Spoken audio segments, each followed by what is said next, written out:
Hi friends, my name is Arijit. आज हम बात करते हैं एलोपैथी, होम्योपैथी, आयुर्वेद, नेचुरोपैथ, इनमें से बेस्ट कौन सा है। ठीक है, तो इनमें से बेस्ट जानने के लिए सबसे पहले हमारे को इनके बारे में जानना पड़ेगा। नेचुरोपैथ होता क्या है? नेचुरोपैथ बोला जाता है कि नेचर से जुड़े हुए जो भी चीज़ है उसको हम जब कंज्यूम करते हैं उसके थ्रू जो हीलिंग होती है, जो बॉडी ठीक होती है, उसको नेचुरोपैथी कहा जाता है। जैसे कि नेचुरोपैथी के आजकल बहुत सारे डॉक्टर्स हैं जो फल, फ्रूट्स, वेजेस को रॉ फॉर्म में आपको दे के उससे काफ़ी सारी बीमारियां ठीक किया जाता है, और वो लोग ठीक करते भी हैं और बहुत अच्छा बेनिफिशियल है। और इसमें सबसे बड़ा बात जो मुझे अच्छा लगता है वो कि इसका कोई साइड इफेक्ट नहीं है, और साइड इफेक्ट ना होने के कारण ये जो बेनिफिट देता है वो बहुत ही अच्छा है। और उसके बाद इसका और एक बेनिफिट है, जब भी हम फल, फ्रूट्स या वेजेस के थ्रू अपनी बॉडी को डिटॉक्सिफाई करते हैं, अपनी बॉडी को ठीक करते हैं, तो सिर्फ एक बीमारी ठीक नहीं होती है, सारी बीमारियां ठीक होती हैं। जैसे एग्जांपल देके डॉक्टर विश्वरूप का DIP डाइट है, डॉक्टर खादरवली का आपका मिलेट का है।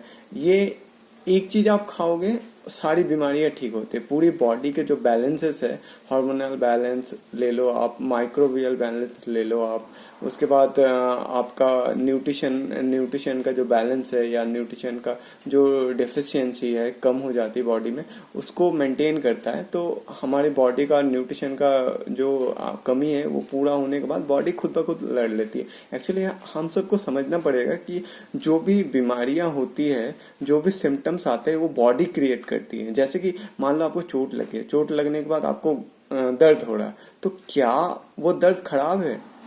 खराब तो बिल्कुल नहीं है। मान लो आपके पैरों के नीचे एक कील चुभ किया, उसमें ब्लडिंग हो रही है, उस टाइम अगर पेन नहीं हुआ तो आप चलते रहोगे, चलते चलते बॉडी के ब्लड्स जो है वो सारे निकल जाएंगे और आप वहीं मर सकता है, कोई भी इंसान मर सकता है। ठीक है, तो पेन कभी खराब नहीं होता है। बॉडी जो भी सिम्टम्स देती है, जो कोई भी एक पर्टिकुलर ऑर्गन में जब प्रॉब्लम होता है ना, तो बॉडी उसको सिग्नल के थ्रू, पेन के थ्रू उसको आपको बताना चाहते हैं कि यहाँ पे कुछ प्रॉब्लम है और आप कुछ करो इसके लिए। ठीक है, तो ये जो है सिग्नल्स को बॉडी क्रिएट करती है, उसके बाद बॉडी फाइट करती है, हर एक सेल जो है लड़ता है और इसको क्योर करता है। ठीक है, आप जब भी बॉडी के बारे में डिटेल्स में पढ़ोगे तब पता चलेगा कि दुनिया में जितने सारी बीमारीज है ना, उसमें से मैक्सिमम बीमारी बॉडी खुद ब खुद ठीक करती है। जो मेडिसिन है, जो फल फ्रूट्स है या जो भी जड़ी बूटियां है आयुर्वेद का, वो बस एक सपोर्टिंग रोल प्ले करता है। मेन जो हीलिंग है, जो ठीक करने का काम है, वो हमारा इम्यून सिस्टम, हमारी खुद की बॉडी करती है। ठीक है, तो ये चीज़ें हमें जानना बहुत ज़रूरी है, क्योंकि अदरवाइज ये नहीं जानेंगे तो हम गुलाम बन जाएंगे। मतलब डॉक्टर्स ने जो कह दिया हमने मान लिया, ये कह दिया, इसने ये कह दिया ये मान लिया, इसने वो कह दिया वो मान लिया, सब कुछ करके देख लिया, कुछ नहीं हुआ। तो एक्चुअली हमारे को अपने आप में ट्रस्ट करना होगा, अपने आप पे विश्वास करना होगा कि हम ठीक हो सकते हैं। जब हम ये चीज दिल से मानते हैं ना, तो जैसे कोई अगर बोले ना पर डे, अगर खुद को फीलिंग्स के थ्रू, पूरा एकदम फीलिंग्स के थ्रू अगर बोले नो मैं हेल्दी हूँ और मैं पूरी जिंदगी हेल्दी रहूंगा, तो ये जो कॉन्सेप्ट है, ये जो ये इतना अच्छा इफेक्ट करता है ना बॉडी को, आपको मतलब हेल्दी रखने में बहुत ज़्यादा मदद करता है। ऊपर से अगर आप ऑपोजिट ले लो, अगर आप डर डर के जियोगे कि दुनिया में वो बीमार है, मुझे भी बीमार, जैसे कि अभी रिसेंट में जो आपका पता ही है जो चल रहा है, मैं नाम नहीं बताऊंगा, ठीक है, आप समझ सकते हो कि जो चल रहा है उसको भी ले लो आप। ये डर का बिजनेस है। ठीक है, जो ये फार्मास्यूटिकल कंपनीज, जो बहुत सारे, मैं सारे डॉक्टर्स को ब्लेम नहीं करूंगा, बट कुछ डॉक्टर्स हैं जो डर का बिजनेस करते हैं। हॉस्पिटल में आप चले जाओ, एक छोटी सी प्रॉब्लम को लेके वो ऑपरेशन तक कर देते हैं, ऐसा हो चुका है। तो दुनिया में हम जैसे लोगों को, हम सबको अवेयर होना पड़ेगा कि हमारे बॉडी के लिए क्या अच्छा है, किस बीमारी में किसके पास जाना है, किसके पास नहीं जाना है। ठीक है, तो मैं नेचुरोपैथ के बारे में बता दिया। उसके बाद आयुर्वेद आता है। आयुर्वेद में क्या है, हर्ब्स होते हैं, डिफरेंट तरीके के हर्ब्स होते हैं, जो जड़ी बूटीज होते हैं, पत्ते होते हैं, उसका काढ़ा वगैरह बनाया जाता है। ठीक है, और इससे आपका हील किया जाता है। तो ये भी बहुत अच्छा है, और ये सबसे बड़ी बात है, ये सबसे पुरानी है, मतलब कह सकते हो यही जो भी हमारे जो ट्रीटमेंट का स्टार्टिंग आयुर्वेद से ही हुआ था। जो हमारा ऋग्वेद अगर आप पढ़ोगे तो ऋग्वेद में बहुत सारे श्लोक हैं जिसके बारे में ट्रीटमेंट के बारे में बताया गया है, ठीक है। और जो भगवान द्वारा बताया जाता है कि भगवान द्वारा, परमात्मा द्वारा ये दी हुई है किताबें, ठीक है। तो आयुर्वेद भी बहुत अच्छा है। और आयुर्वेद जो मुझे पर्सनली अच्छा लगता है वो है कि आयुर्वेद में जो दिनचर्या बताया गया, कैसे खाना है, क्या खाना है, कब खाना है, कैसे खाना है। और ये बहुत सारे श्लोक्स हैं, मतलब जैसे कि चरक संहिता पढ़ोगे आप, और भी बहुत सारे है, पतंजलि का है, पतंजलि का भी बहुत सारे, ये एक बुक है। तो वो सब आप पढ़ोगे ना तो दिनचर्या, मतलब आपको कैसे अपनी जिंदगी को चलाना चाहिए, कब क्या खाना चाहिए, किसके साथ क्या खाना चाहिए। जो विरुद्ध आहार बोलते हैं कि इसके साथ, जैसे दूध के साथ आप ये नॉनवेज नहीं ले सकते, तो इस तरह जैसे खाने के 2 घंटे बाद पानी या 1 घंटा 1.5 घंटा बाद पानी पीना चाहिए। तो ये सब चीज़ें बहुत ही ज़्यादा इंपॉर्टेंट है हमारे डेली लाइफ। तो नेचुरोपैथ और आयुर्वेद ये हो गया हमारे, मतलब किसी को अगर बीमार नहीं रहना है ना तो नेचुरोपैथ और आयुर्वेद इन दोनों को फॉलो करना बहुत ही इंपॉर्टेंट है। और मेरे हिसाब से तो यही करना चाहिए, क्योंकि बीमार होने के बाद आप डॉक्टर के पास गए, लाइन लगाए, पैसे बर्बाद किए, उसके बाद आप झेल भी रहे हो, जो बॉडी का पेन है, डिस्कम्फर्ट है, वो सब आप झेल रहे हो। तो उससे तो बेटर है ना आप नेचुरोपैथी, मतलब फल फ्रूट्स आप खाओ। उसके बाद आयुर्वेद में जो दिनचर्या बताया गया है, कैसे आपको रहना है, कैसे पानी पीना है, किस में पानी पीना है, खाना कैसे बनाना है, तो ये सब चीज़ें बहुत ज़्यादा इंपॉर्टेंट है मेरे लिए, ठीक है। तो अब थर्ड आते हैं हेम्योपैथी। हेम्योपैथी थोड़ा एडवांस लेवल का है, इसमें काफ़ी सारे रिसर्च हुए हैं। हेम्योपैथी के जो मेडिसिन है वो काफ़ी इफेक्टिव है। बहुत लोग बोलते हैं कि ये थोड़ा लॉन्ग टाइम पे इफेक्ट देता है। हाँ, ये सच बात है। जो क्रॉनिक डिजीज होती है, जो लंबे समय तक चले आते हैं, देखिए आपको समझना पड़ेगा, कोई भी बीमारी अगर एक दिन में क्रिएट नहीं होती तो एक दिन में जा कैसे सकती है? नहीं जा सकती है ना। मान लो आपको चोट लग गया, वहां पे घाव हो गया, वहां पे बड़े से घाव हो गए, तो वो घाव भरने में टाइम तो लगता है ना।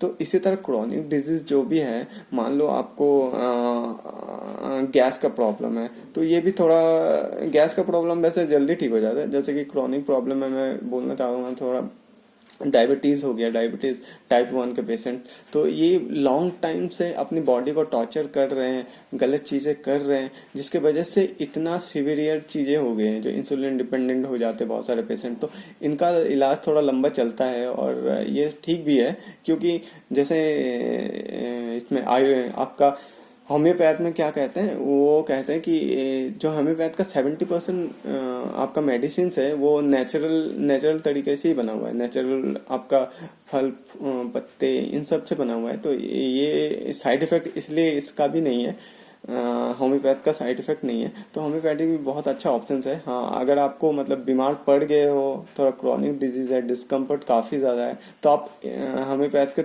तरफ भी जा सकते हो, ठीक है। तो और आयुर्वेद में भी और एक चीज़ है जो पंचकर्मा होता है, ये बहुत ही इफेक्टिव है। मतलब आपकी बॉडी के में जो टॉक्सिक्स हैं वो बाहर निकाला जाता है, तो इंस्टेंट रिलीफ यहाँ भी मिल जाता है और होम्योपैथ भी मिल जाता है। उसके बाद लास्ट में आते हैं हम हमारे सबसे पॉपुलर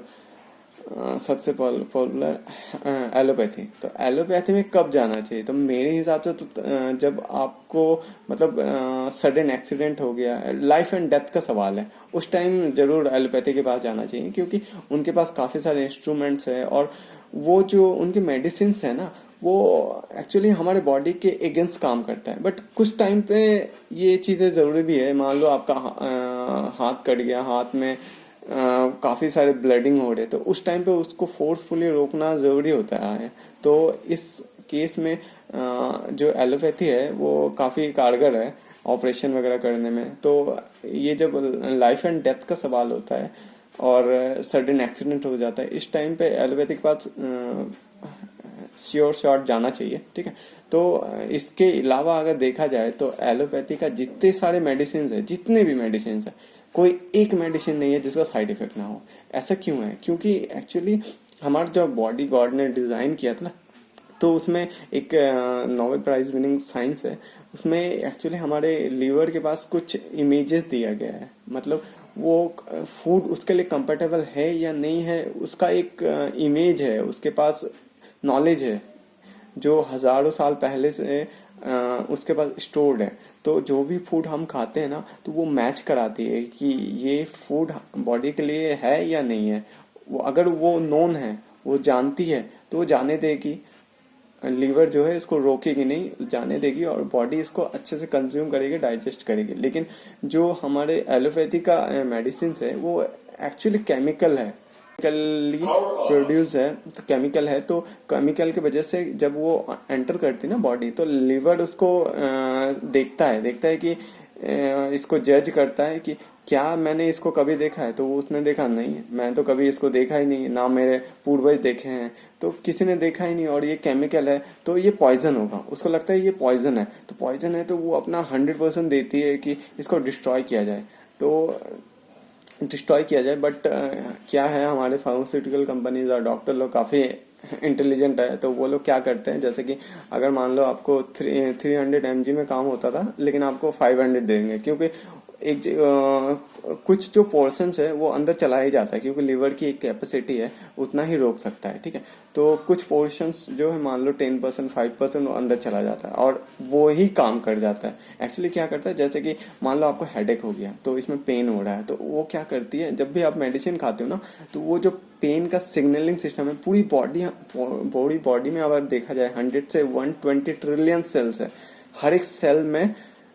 हर एक सेल का अपना ये है, माइंड है, और वो सारे सेल्स जब एक साथ काम करते हैं, और ये काम की वजह से करता है, ये पूरी बॉडी में एक सिग्नलिंग सिस्टम है, वायर है, और वायरलेस के थ्रू भी ये कनेक्टेड है, एक से दूसरे से, एक सेल दूसरे सेल से कम्युनिकेट करता है, कब क्या करना चाहिए, कब कोई फॉरेन बैक्टीरिया वायरस आ गया तो उसको अटैक करना है, उसको मारना है, कोई बॉडी के सेल में कुछ प्रॉब्लम है, ब्लॉकेज है, तो ये सब चीजें जो है जो सेल्स है वो आपस में कम्युनिकेट करके इसको ठीक करती है, माइंड में सिग्नल पहुंचाती है।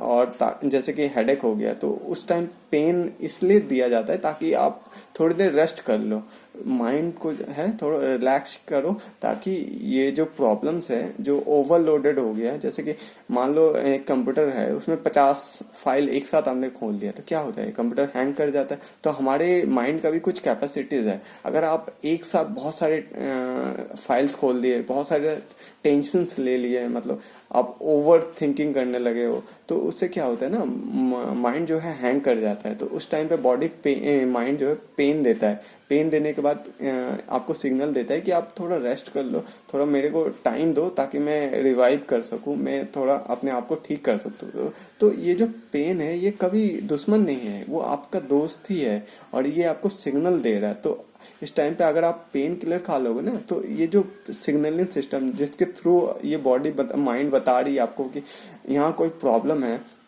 अगर उस टाइम पे आपने पेन किलर खा लिया और जो पेन है उसका सिग्नलिंग सिस्टम को काट दिया, तो क्या होगा, ये आपका जो सेल्स है, इतने सारे 120 सेल्स है, ये इसका जो सिग्नलिंग सिस्टम है, इसका काम करने का जो तरीका है, उसमें बहुत सारे प्रॉब्लम्स आ जाते हैं। ठीक है, तो जैसे कि कैंसर की बात करते हैं, कैंसर में क्या होता है, बहुत सारे जो हमारे सेल्स है पर डे लाखों सेल्स मरते हैं और पैदा होते हैं। तो इसमें से क्या होता है, बहुत सारे सेल्स है, मान लो इसका एक लाइफ है, जैसे कि हमारा लाइफ है मान लो 100 एवरेज, मान लो एवरेज 100 ईयर्स है, तो 100 ईयर्स में अगर हमें डेथ होना है तो हो जाएगी, अगर नहीं होगी तो बहुत सारे मतलब प्रॉब्लम्स होंगे। ठीक है, तो इसी तरह सेल्स में भी क्या होता है, जैसे कि एक सेल है, उसको दिया गया है आपका 1 साल एज है, तो 1 साल के बाद अगर वो नहीं मरा ना, तो वो सेल मान लो कुछ प्रॉब्लम आ जाएगी उसमें, वो ठीक से काम नहीं कर पाएगा, और मान लो वो सेल काम नहीं कर पाएगा तो वो ऑर्गन भी तो काम नहीं कर पाएगा, तो आपको बहुत सारी प्रॉब्लम्स होगी। तो इसलिए भगवान ने, नेचर ने ये चीजें, हमारे इनबिल्ट मैकेनिज्म है बॉडी का, हर सेल को डाई होना पड़ता है। अगर मान लो कोई, लेकिन इसमें से अगर कोई सेल्स ऐसा हुआ कि वो ठान लिया कि नहीं मैं नहीं मरूंगा, मैं तो रिजिड हूँ, मेरे को तो जाना ही है, तब क्या करते हैं, तो जो बाकी के सेल्स है वो उसको फोर्सफुली उसको सिग्नल भेज के और उसको ये करके उसको किल करती है। ठीक है, तो ये सिग्नलिंग सिस्टम का बहुत बड़ा रोल है। तो मेडिसिन खा के प्लीज इसको डिस्ट्रॉय मत कीजिए। एलोपैथी एलोपैथी के पास आप तभी जाओ जब इमरजेंसी हो, अदरवाइज कभी भी एलोपैथी का मेडिसिन या और भी चीज़ें मत ट्राई करो। हमारे जो पूर्वज में नेचुरोपैथी है, आयुर्वेद है, होम्योपैथ है, आप किसी के पास भी चले जाओ, होम्योपैथ में भी अच्छे खासे काफ़ी सारे मेडिसिन हैं, तो आप इसके थ्रू भी जा सकते हो, ठीक है। और यही मेरे को कहना है, बाकी आपके क्या व्यूज़ है, ठीक है, वो प्लीज़ कमेंट्स में करो, ठीक है। Thank you.